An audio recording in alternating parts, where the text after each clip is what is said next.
Alright, this time we're going to be working on Italian beef sandwiches. This is one of my absolute favorite things on the planet, and I've got to start my prep work tonight in order to be able to cook this tomorrow.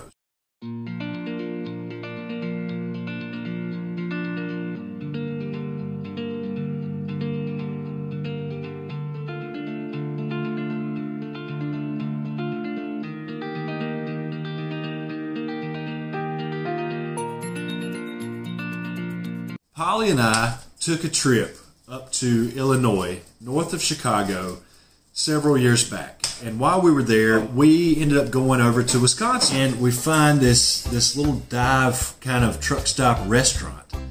And we sit down to eat. The waitress comes over and she says, "Hey, what would y'all like to eat today?" And I said, "You know, what's really good? What do you recommend?" And she instantly came back and said, "The Italian beef sandwich." I had never heard of it. I said, "What's an Italian beef sandwich?"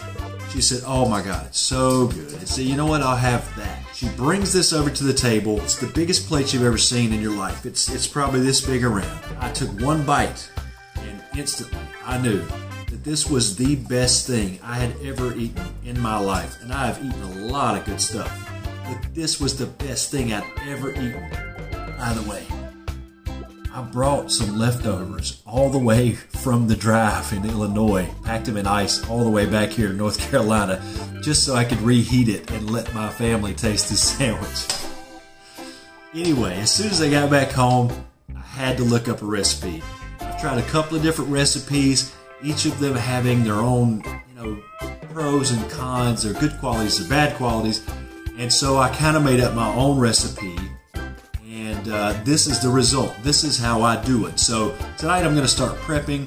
It's a pretty simple process tonight. It shouldn't take too long. And then tomorrow we'll start the process of cooking it and then putting it onto the rolls and the cheese and all that stuff. It's going to be fantastic. If you've never had it, stick around. You got to try this. Okay, so first things first, you got to have the beef, right? Italian beef sandwich. What kind of beef are you using? Well, there's a lot of different schools of thought on what kind of roast or beef or cut of beef you should actually use. Everybody has their preference, and you're going to hear a lot of different opinions if you watch different versions of these videos on Italian beef. And everybody's going to tell you that their way is the gospel, and it's the only way to do it, and it's the only authentic way to do it. This is actually a bottom round roast. It's about a little over 3.5 pounds, and it wasn't a great deal, but it was a better deal than what we had been seeing for some time now. So that's what I'm starting with. Now, the biggest thing that I like to do with this is I like to find something that may have a little bit of fat marbled in it. Just little thin ribbons that's kind of just dispersed throughout the meat. And then any other excess fat that's on it be around the perimeter that I can easily trim off. And I'm going to season this thing to the bejesus anyway, so you don't have to worry about the fat flavoring the meat. I'm going to flavor the meat. Don't worry about that. If there's one thing that I have learned in my days of cooking and experimenting, never miss an opportunity to inject flavor and make this a thrill ride for your mouth. Okay, so step number one, I'm going to take this out of the package. I'm going to put it on the cutting board. I'm going to use a knife. I'm going to carefully use a knife, and I'm going to trim the fat around the perimeter of this roast, put it into the small crock pot bowl that's going to go in that crock pot over there. And then I'm going to rub it down with a package of dry Italian seasoning.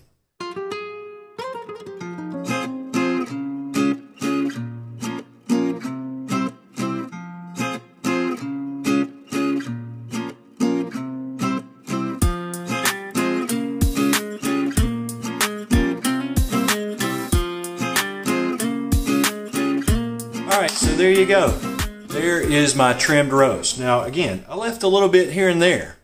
It's not perfectly, cleaned off. I didn't remove every last stitch of fat because the main thing I want to do is remove any of this really hard sort of, I guess I kind of refer to it as gristle fat. It's the kind of fat that has so much tissue and so much body that it won't render. It won't break down. Okay, so I've got my roast all trimmed and ready to go. Now, we're going to add sort of a rub to the outside of this with the Italian dry seasoning mix. And I'm going to put it into the actual pot that comes out of the crock pot, put the lid on it, and let it sit overnight until tomorrow morning, at which time I'll pull this pot out.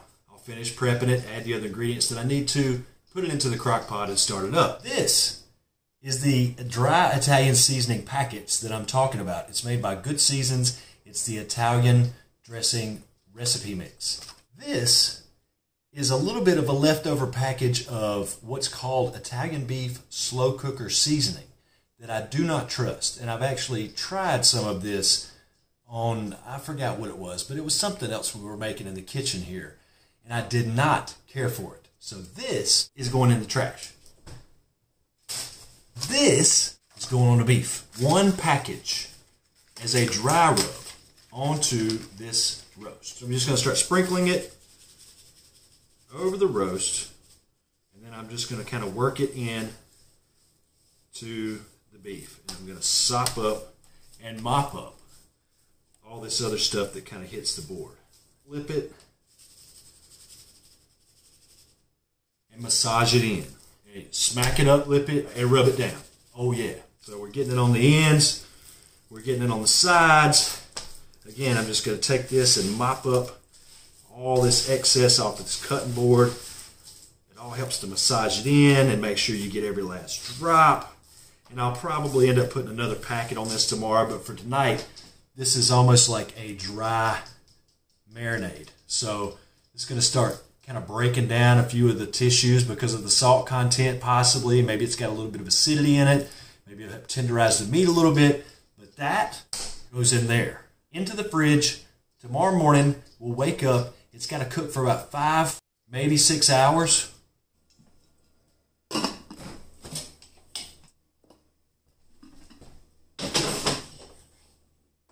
Now that bad boy's going to sit overnight. Let all those spices and salts and all the stuff that's in those packets start to break down and marinate and tenderize that meat. See you then. Okay, so it's about 8 o'clock in the morning the next day. This has been sitting overnight in the refrigerator with the Italian seasonings working their magic. I'm going to add another half a packet of the Italian dressing mix. Liquid is going to consist of about 3 to 4 cups of warm water with, I'm using beef bouillon cubes. I'm going to put beef bouillon cubes to make my beef bouillon. If you have beef stock and you would rather add 3 to 4 cups of beef stock, that's the same thing. That's fine.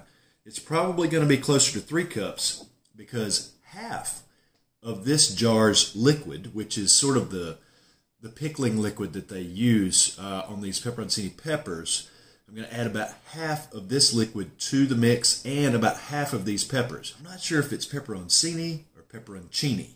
It's probably pepperoncini, but you get it. Just going to let that water warm up while I do that. About half a package.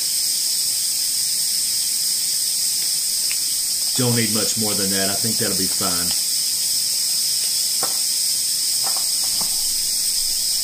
Now with these bouillon cubes, one thing I'm going to do, since I'm not boiling the water, it's just warm, I'm going to go ahead and kind of mash these up and get them started to where they break down. I'm going to break these down, get the process going, stir it up a little bit. And this is only about 2 cups of water. And that actually is plenty, the 2 cups of water, because I've got to leave room for the pepperoncini peppers. Crack this.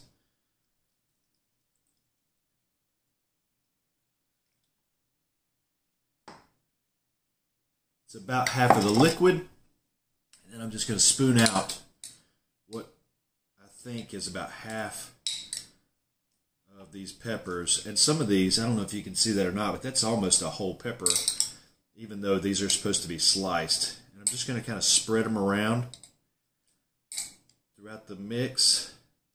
And when you get these done, a lot of people like to actually put these peppers on their sandwich, but if you don't like that, you can always just sort of pull out what you want and leave the peppers behind. But the peppers give it that, I don't know, that's the whole flavor, really. These peppers, to me, they are really what makes the Italian beef quintessential flavor. That's really what makes this the Italian beef sandwich meat, if you ask me. Get this bad boy on the crock pot.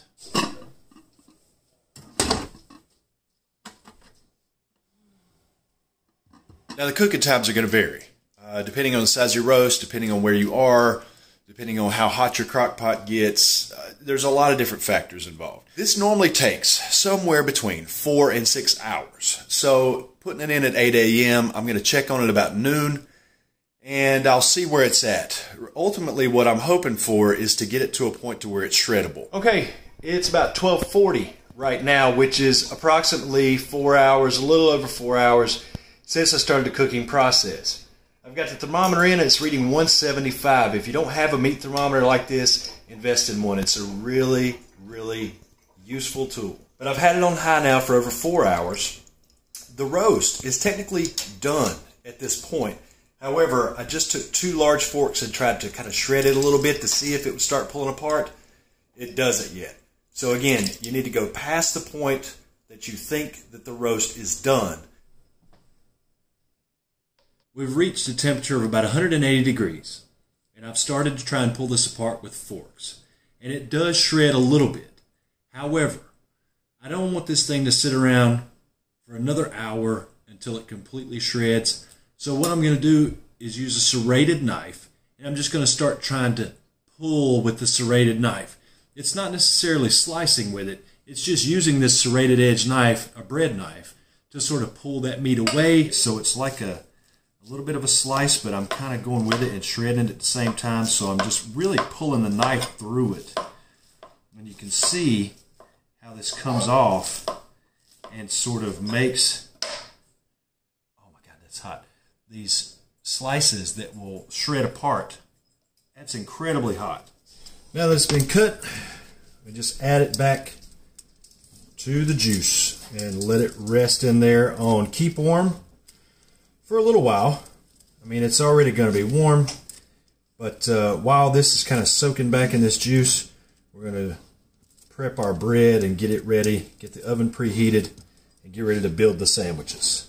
Now the rolls are in toasting in the oven. They'll be done in just a minute. The beef is over here resting in the juice where it's on keep warm on the crock pot setting, and I've got some sliced provolone cheese. Polly decided she would also like some grilled onions with hers, so she sliced up some onions here, getting ready to put them in a pan and sort of work those down with a little bit of butter and oil, I guess, and then we can add those on top of the sandwiches as well. All right, time to assemble the sandwich. It's going to be a fairly simple process. I'm going to take some meat, just kind of work it out onto the bun here, the crusty roll. And I'm not really trying to take a lot of the juice off because I want that, but I'm going to put the juice on it once I get it onto the tray here. And I'm just going to use a little cup and just pour some of the juice over the meat and over some of the bread. I don't want to saturate it too bad, because if you want more, you can always take a little cup of this juice and put it on your plate beside you and just dip your sandwich in it, kind of like a French dip. Then the provolone cheese slices, I'll take those and fold them in half so that they break and they're sized properly for the sandwich. And then lay these out over the top of the meat like so. And then this gets slid into the oven where it'll melt the cheese and you put the sandwich together. Generally takes about 5 to 10 minutes.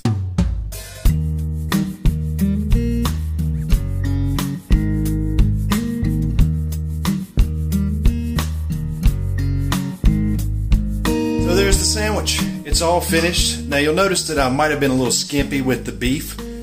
It's because even with a 3.5 pound roast, when you've got several people to feed, you can't just go and pile on the beef. I just don't have enough of it.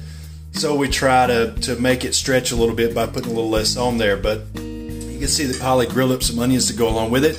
In retrospect, I probably should have cut up some onions and put those into the pot with it to cook. But, you know, I didn't. So she was kind enough to caramelize a few onions. And we put those on our sandwiches along with some of the peppers out of the pot. So we're going to go eat. I know it's delicious. We've already tried the beef. I hope you try this recipe. I hope you enjoy it.